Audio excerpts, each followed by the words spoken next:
अलीगढ़ के विक्रम कॉलोनी क्षेत्र में गुरुवार दोपहर को 112 नंबर की सूचना पर दीपक गुप्ता नाम के एक व्यक्ति के घर में आंगनबाड़ी का सील पैक बोर और सील पैक बोरों में से प्लास्टिक के बोरों में पलटा गया राशन मिला।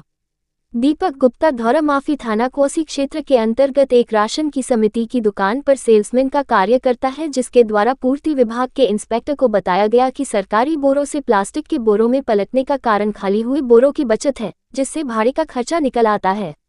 जब इस बारे में जिला पूर्ति अधिकारी से जानकारी चाही गई तो उन्होंने संबंधित क्षेत्र के इंस्पेक्टर से बात करने के लिए बोल दिया।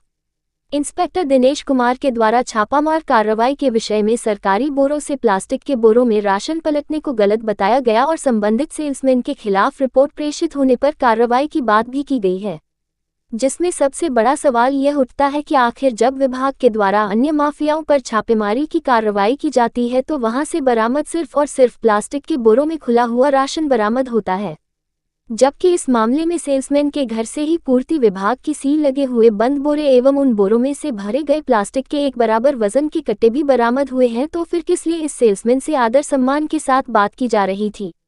एक गुप्त वीडियो में सेल्समैन का कार्य करने वाले दीपक गुप्ता के द्वारा स्वयं बताया जा रहा है कि सिर्फ 2 रुपये प्रति किलो का काम है और 77 कुंतल चावल है तो केवल 16,000 बचेंगे। सेल्समैन के द्वारा मौखिक रूप से जनपद अलीगढ़ में कार्य कर रहे कई माफिया के नाम भी गिनाए गए और कहा गया जिससे रेट सही मिल जाता है उन्हीं को माल भेज दिया जाता है। यह अब देखना यह होगा कि अपने ही विभाग से संबंधित इस सेल्समैन के विरुद्ध मौके पर पाए गए सभी साक्ष्य के आधार पर किस तरह की कार्रवाई होती है या फिर इस मामले को यूं ही दबा दिया जाता है।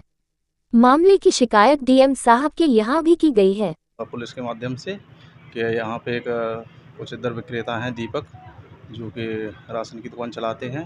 इनको पहली बार आंगनवाड़ी का खाद्यान्न आवंटित हुआ है, जिसमें बताया जा रहा है कि ये लोग जो आंगनवाड़ी वाले हैं वो राशन इनको मतलब दुकान का अपने स्कूल का खाद्यान्न लेना है, और जिसके लिए यहाँ दुकान पे आए भी हुए हैं। और उचित दर विक्रेता के द्वारा ये जो खाद्यान्न है इनको दिया जा रहा है। जो भी आवंटित जितनी मात्रा है इनको तौल के बाकी इनके यहाँ जो भी प्रकरण मिला है इसकी रिपोर्ट बनाई जा रही है, जिसमें जो भी कार्रवाई बनेगी उसको किया जाएगा। सर, सरकारी कट्टों में से प्लास्टिक के कट्टों में कितनों में माल पकड़ा गया है? यहाँ से कितने कट्टे हैं? सरकारी कट्टे से पलटी की गई है लगभग 37 कट्टों में, जिनको तौल के जो उनकी आवंटित मात्रा है उनके अनुसार उनको दिया जा रहा है। क्या सरकारी कट्टों के अलावा प्राइवेट कट्टों में आंगनवाड़ी को माल दिया सकता है सर? नहीं, ऐसा कुछ नहीं है, ये गलत है एक तरीके से। इसकी रिपोर्ट बना रहे हैं, इस पर कार्रवाई होगी। अच्छा, उचित दर विक्रेता का नाम क्या है सर इनका? उचित दर विक्रेता का नाम है दीपक गुप्ता। कहाँ पर दुकान है सर इनकी? इनकी दुकान है धौरा माफी में। ये सोसाइटी की दुकान है, सेल्समैन है जी सर? जी, ये सोसाइटी की दुकान है, इसकी सेल्समैन है। सर, ये माल अभी कहाँ मिला है?